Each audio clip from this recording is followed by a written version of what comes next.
క్రీస్తునందు ప్రియులారా, ఈ యూట్యూబ్ ద్వారా సద్భక్తి అనే కార్యక్రమాన్ని చూస్తూ బలపరచబడుతున్నామని తెలియజేస్తున్న మీకందరికీ మన ప్రభువును రక్షకుడైన యేసుక్రీస్తు నామంలో వందనాలు చెల్లిస్తా ఉన్నాం.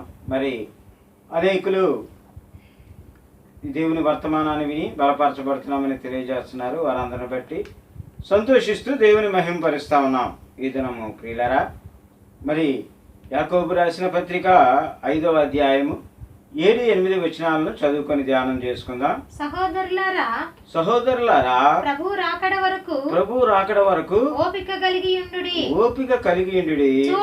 చూడుడి, వ్యవసాయకుడు తొలకరి వర్షమును కడవరి వర్షమును సమకూడు వరకు విలువైన భూఫలము నిమిత్తము ఓపికతో కాచుకొనుచు దాని కొరకు కనిపెట్టును కదా. ప్రభువు రాక సమీపించుచున్నది గనుక మీరును ఓపిక కలిగి ఉండుడి, మీ హృదయములను స్థిరపరచుకొనుడి. ప్రియులారా, దేవుని వాక్యాన్ని మనం ధ్యానం చేసుకుందాం. ఈ సమయంలో బైబిలు లేఖనాలు సెలవిస్తున్న మాట మనం జాగ్రత్తగా గమనిస్తే, సహోదరులారా, ప్రభు రాకడ వరకు ఓపిక కలిగి ఉండుడి అనేటువంటి మాటని మనం చూస్తా ఉన్నాం. అలాగే ఓపిక కలిగి ఉండడమే కాదు, ఎదురు చూడడం కూడా అవసరము అనేటువంటి విషయాన్ని మనం చూస్తూ ఉన్నాం.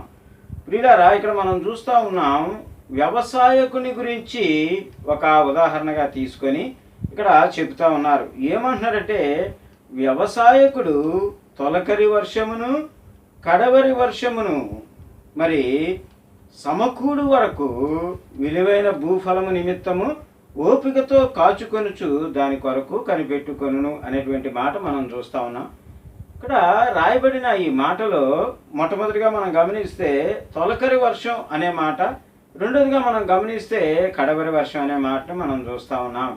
ఈ తొలకరి వర్షానికి కడవరి వర్షానికి మధ్యలో వ్యవసాయదారుడు ఎన్నో మరి ప్రయాసని, ఎన్నో పనుల్ని, ఎన్నో నష్టాలని భరిస్తూ ఆయన ఓపికతో కనిపెడతా ఉంటాడు. ఉదాహరణకి ఒక పొలము మనం తీసుకుంటే, వ్యవసాయదారుని యొక్క పొలము, ఆ పొలములో ఉండేటువంటి కలుపు, చెత్త, చెదారము వీటన్నిటినీ కూడా మొట్టమొదటిగా వ్యవసాయదారుడు తొలగించి వేస్తాడు. తర్వాత ప్రియులారా, దాని అంతటినీ కూడా దున్ని మరి ఆ వ్యవసాయానికి సరిపడే, లేకపోతే పంట వేయడానికి సరిపడే విధంగా మరి దానంతటినీ కూడా నాగలితో లేకపోతే ట్రాక్టర్తో ఆ భూమిని అంతటినీ కూడా దున్నడం అనేది మనం చూస్తాం. అంతేకాకుండా దున్నిన తర్వాత మరి విత్తనములు లేకపోతే నారు అనే దాన్ని వేసే ముందుగా ఆయన తొలకరి వర్షం కొరకు ఎదురు చూస్తూ ఉంటాడు. మరి ఆ తొలకరి వర్షం పడిన తర్వాతే ఈ నారుని కానీ, విత్తనాన్ని కానీ, లేకపోతే ఈ పైరుని కానీ వేయడం జరుగుతుంది. అలా వేసిన తర్వాత ప్రియులారా, మరి ఆ వేసిన దానికి మరి తగినంతగా ఆ ఎరువు వేయడం, లేకపోతే ఆ గెత్తమని మరొక మాటలో చెప్తాం, గెత్తం వేయడం, అదేవిధంగా దానికి మరి కావలసినంత సౌకర్యం చేస్తూ మరి నీరు పెడుతూ దాన్ని ఏం చేస్తూ ఉంటారు అంటే, ఆ పంటని పెరగడానికి ఆయన ఎంతో కష్టపడతా ఉంటాడు. కొన్నిసార్లు శారీరక శ్రమ ఉంటుంది, కొన్నిసార్లు ఆర్థికపరమైనటువంటి శ్రమ ఉంటుంది, కొన్నిసార్లు ఆ పని చేయటానికి సరిపడే పరిస్థితులు ఉండవు, కొన్నిసార్లు వారి ఆ వర్షాభావం కొరకు ఎదురు చూస్తున్న ఎదురు చూపులు ఉంటాయి. ఇలాగా ఆయన ఎంతో కష్టపడుతూ ఆ పంట మరి కాపాడుతా, మరి కాపాడుతా అనే మాట ఎందుకు చెప్తున్నామంటే, మరి పక్షుల నుంచి, కీటకాల నుంచి, పురుగుల నుంచి ఏవి కూడా పంటని నాశనం అవ్వకుండా జాగ్రత్తగా చూసుకోవడం అనేది జరుగుతుంది. చివరికి ఆ కడవరి వర్షం వచ్చిన తర్వాతే ఆ పంటను కోసుకోవడం జరుగుతుంది. ఇక్కడ అదే చెప్తా ఉన్నారు ప్రియులారా, రైతు తొలకరి వర్షం నుంచి ఎదురు చూసి కడవరి వర్షం పడే వరకు ఆయన ఎదురు చూపులు ఉంటూ మరి ఆ పంటని, ఆ భూ ఫలాన్ని పొందుకోవడానికి ఎంతైతే ప్రయాసపడతాడో, ఎంతైతే ఓపిక కలిగి ఉంటాడో, అదే ఓపిక మనము కూడా మరి ప్రభు రాకడ కొరకు మరి కలిగి ఉండాలి అని ఇక్కడ యాకోబు భక్తుడు చెప్తా ఉన్నాడు. ప్రియులారా, మరి అపోస్తుడైన పౌలు రోమా సంఘానికి రాస్తున్న మాటను మనం జ్ఞాపకం చేసుకుంటే ఈ సందర్భంలో 12వ అధ్యాయం 12వ వచనంలో మనం చూస్తాం, శ్రమలయందు ఓర్పు గలవారై ఉండండి అంటాడు. శ్రమలో క్రైస్తవునికి కావాల్సింది ఏంటి అంటే ఓర్పు. ఏమండి ఎందుకు ఓర్పు కావాలంటే యాకోబు భక్తుడు ముందుగానే మరి 1వ అధ్యాయంలో చెప్తాడు, యాకోబు పత్రిక 1వ అధ్యాయంలో చెప్తాడు, నరుని కోపము దేవుని నీతిని నెరవేర్చదు. ఏమండి కోపము దేవుని కొరకు ఎదురు చూసే వ్యక్తికి, దేవుని కొరకు కనిపెట్టే వ్యక్తికి పనికిరాదు. ఏమండి ఎందుకు అంటే నీకు ఓపిక ఉండాలి, నీకు ఓపిక ఉండాలి. కాబట్టి ప్రియులారా మనం చూస్తా ఉన్నాం, హెబ్రీయులకు రాసిన పత్రిక 12వ అధ్యాయం 2వ వచనంలో రాయబడిన మాటను మనం చదువుకున్నట్లయితే, మన ఎదుట ఉంచబడిన పందెంలో ఓపికతో పరిగెత్తేదేమో. చూడండి చాలా ఓపిక ఉండాలి.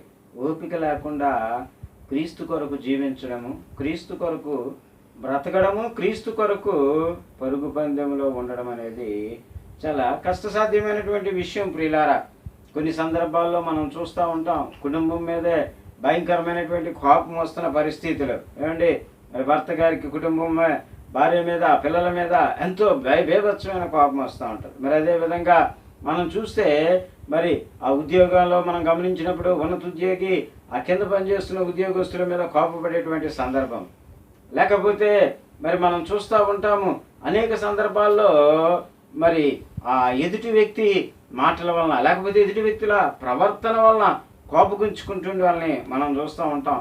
మరి ఆ కోపగించుకోవడమే కాదు కానీ ఆ కోపానికి పర్యవసానముగా ఏదో ఒకటి మరి నేరము చేసేటువంటి పరిస్థితిలో కూడా ఆ వ్యక్తి వెళ్ళిపోవడం అనేది మనం చూస్తూ ఉంటాం. కొంతమంది మరి ఆ కోపంలో చేసిన పనిని మనము ఆ తర్వాత అడిగినప్పుడు మరి ఇలా అవుతుందని నేను అనుకోలేదండి, ఆ కోపంలో అలా జరిగిపోయింది అని చెప్పి మరి జరిగిన నష్టాన్ని పోడ్చలేనటువంటి నష్టం కూడా కొన్ని సందర్భాల్లో జరుగుతూ ఉంటుంది ప్రియులారా.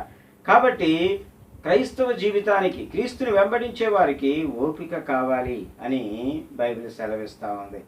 మనం గమనించుకున్నట్లయితే ప్రసంగి గ్రంథము 10వ అధ్యాయము 4వ వచనములో చూస్తాం, ఓర్పు గొప్ప ద్రోహ కార్యములను జరగకుండా చేయును. ఓర్పు అనేది లేకపోతే నీ జీవితంలో చాలా ఆ యొక్క ఓర్పు ఏం చేస్తుందంటే చాలా శ్రమల నుండి, చాలా జరగకూడని పనుల నుండి, జరగకూడని కార్యాల నుంచి నేను కాపాడుతూ ఉంటాను. అందుకే బైబిల్ సెలవిచ్చే మాట ఏంటంటే ఓర్పు నీకు చాలా అవసరం. మనకు తెలుసు బైబిల్ గ్రంథమందు మన ముందుండే భక్తుల జీవితాలను మనం చూస్తే, ప్రవక్తల జీవితాలను మనం చూస్తే, అపోస్తుల జీవితాలను మనం చూస్తే మనకు అర్థమవుతూ ఉంటుంది ప్రియులారా. ఈ సందర్భంగా మనం చెప్పుకుంటే యోబు గురించి మనం చెప్పుకున్నాం అనుకోండి, యోబు ఎంతో ఓర్పును, ఎంతో సహనమును కలిగిన వ్యక్తిగా ఆయన జీవిస్తూ ఉన్నాడు.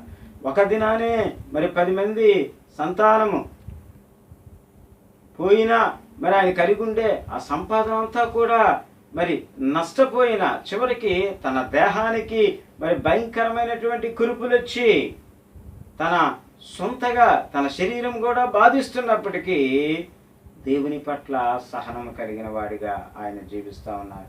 ఒక మాదిరికరమైనటువంటి సహనముతో, ఒక మాదిరికరమైనటువంటి ఓపికతో మనందరికీ కూడా ఆయన యొక్క ఓపికను మాదిరిగా బైబిల్ గ్రంథమందు మనం చూస్తూ ఉన్నాం ప్రియులారా. అలాగే ఎంతోమంది ప్రవక్తలు, ఎంతోమంది అపోస్తలుల వారి జీవితాల్లో ఆ ఓపికను ప్రదర్శించి మనకు మాదిరిగా ఉంచినట్టుగా మనం చూస్తూ ఉన్నాం. సరే ప్రియులారా, మరి 5వ అధ్యాయంలోనే 8వ వచనాన్ని మరి ఇందాక చదువుకున్నాం, ప్రభు రాక సమీపించుచున్నది కనుక మీరును ఓపిక కలిగి ఉండండి. ఇక్కడ మరి చెప్తున్న మాట, ఒక వ్యవసాయదారుడు ఏ విధంగా అయితే ఓపికను కలిగి ఉంటాడో, కేవలము భూఫలము నిమిత్తమే ఆయన ఓపిక కలిగి ఉంటాడో, మరి అటువంటిది ఆ పరలోక రాజ్య వారసులు అవ్వడానికి, ఆ నిత్యత్వానికి వారసులు అవ్వడానికి, నిత్య జీవం పొందుకోవడానికి ఎటువంటి ఓపికతో మనము మన పరుగు పందెమందు పరిగెడితే ఆ యొక్క ఫలము పొందుకుంటాం, లేకపోతే ఆ యొక్క పరుగు పందెములో జయాన్ని సాధించుకుంటాం. చూడండి ఇక్కడ చెప్పబడుతున్న మాట మనం చూస్తా ఉన్నాం, ప్రభు రాక సమీపించుచున్నది.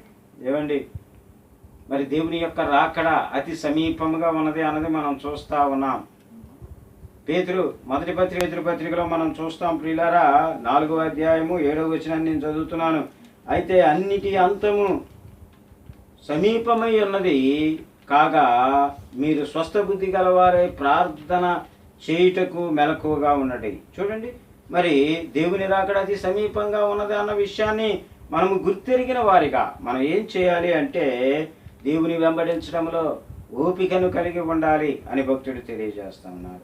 అంటున్నాడు, మీ హృదయములను స్థిరపరచుకునడి. చూడండి, కొన్ని సందర్భాల్లో మనం చూస్తాం, మరి దేవుని వెంబడించడం మొదలుపెట్టిన వ్యక్తులు మరి ఆ శ్రమలో, ఆ శోధనలో, ఆ ఇరుకులో మరి ఎటువంటి ఆ శ్రమలు వచ్చినా కూడా తట్టుకొని తాలుకొని నిలబడగలిగిన వారు కొందరే ఉంటారు. కొందరు తిరిగిపోతుంటారు. ఇదిగో దేవుని దగ్గరికి వచ్చాం, మాకేమీ రాలేదు. దేవుని దగ్గరికి వచ్చాం, మాకేమీ జరగలేదు. ఇదిగో దేవుని దగ్గరికి వచ్చిన తర్వాత మేము ఏదో పొందుకుంటాం అనుకున్నాం, పొందుకోలేకపోయాం. మా దైనందిక జీవితాల్లో మనం చూస్తా ఉన్నాం. అయితే దేవుడు అంటున్న మాట ఏంటంటే, నువ్వు ఓపిక కలిగి ఉండాలి. నీవు నీ హృదయాన్ని స్థిరపరచుకొని దేవుని దగ్గర ఉండాలి.